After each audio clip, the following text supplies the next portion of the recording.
युद्ध से जुड़ी बहुत बड़ी खबर आपको बता दें। इजराइल ने यह दावा किया कि उसने हिजबुल्लाह की नई लीडरशिप को भी खत्म कर दिया है। इजराइल के प्रधानमंत्री बेंजामिन नेतन्याहू ने लेबनान के लोगों को संबोधित करते हुए अपना एक वीडियो जारी किया, जिसमें उन्होंने जिक्र किया कि हिजबुल्लाह की क्षमताओं को एक तरह से नष्ट कर दिया गया है और हसन नसरल्लाह की जगह लेने वाले उसके उत्तराधिकारी और उसके भी उत्तराधिकारी को खत्म कर दिया गया है।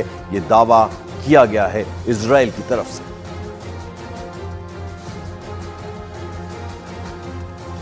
Israel has a right to defend itself. Israel also has a right to win, and Israel will win. We've degraded Hezbollah's capabilities. We took out thousands of terrorists, including Nasrallah himself, and Nasrallah's replacement, and the replacement of his replacement.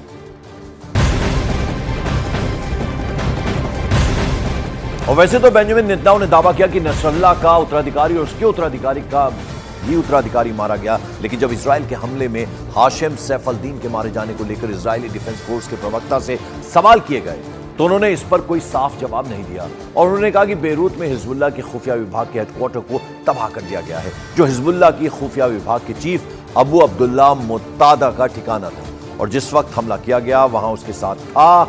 लेकिन Daniel Hagari ने कहा कि Hezbollah इस हमले से जुड़ी information को छिपा रहा है, ये उनकी तरफ से कहा गया।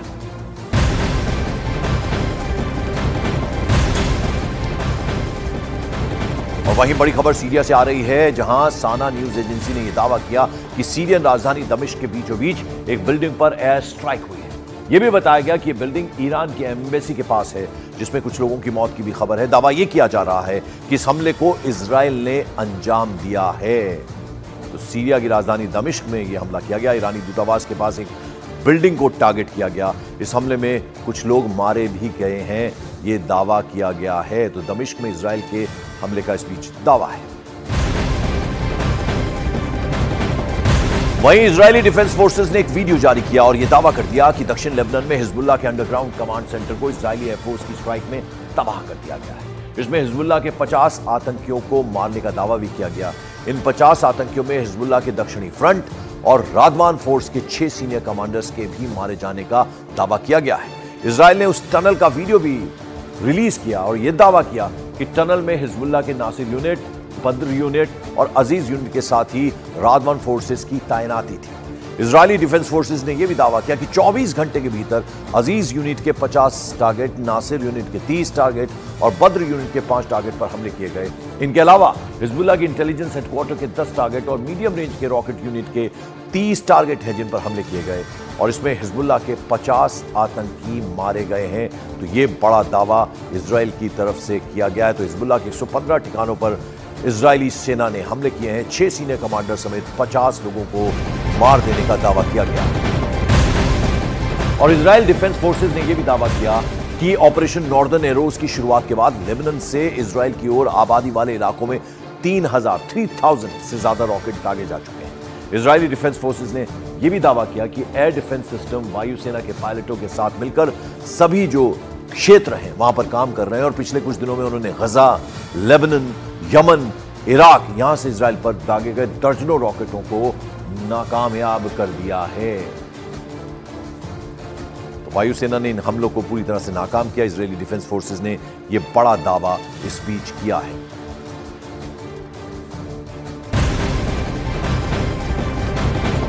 उधर बड़ी खबर आ रही है हमास के खेमे से, जहां हमास के चीफ याह्या सिनवार को जान जाने का डर सता रहा है। चैनल 12 की एक रिपोर्ट के मुताबिक याह्या सिनवार ने बंदूकों का सौदा करने और फिर युद्ध विराम पर बात करने के लिए कतर के मध्यस्थों के सामने शर्त रखी है कि वे इस बात की गारंटी दें कि इजरायली बातचीत के दौरान उसे मारने की कोशिश नहीं करेगा। रिपोर्ट में यह भी दावा किया गया कि कतर की ओर से मध्यस्थता करने वाले लोगों ने सिनवार को दो टूक कह दिया है कि मध्यस्थता का मकसद उसकी निजी भलाई से नहीं जुड़ा बल्कि बंदूकों की रिहाई से जुड़ा है। इतना ही नहीं, बंदूकों को छुड़ाने की कोशिश में मध्यस्थता कर रहे कतर ने हमास को धमकी भी दी कि वो कतर में मौजूद हमास के अकाउंट्स को फ्रीज करेगा और युद्ध के गजा के पुनर्निर्माण के लिए भी कोई किसी तरह की धनराशि नहीं देगा।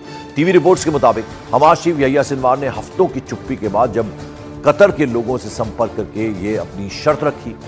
इजराइल ने फिर से हमास के ठिकानों पर ताबड़तोड़ हमले इस बीच शुरू कर दिए हैं।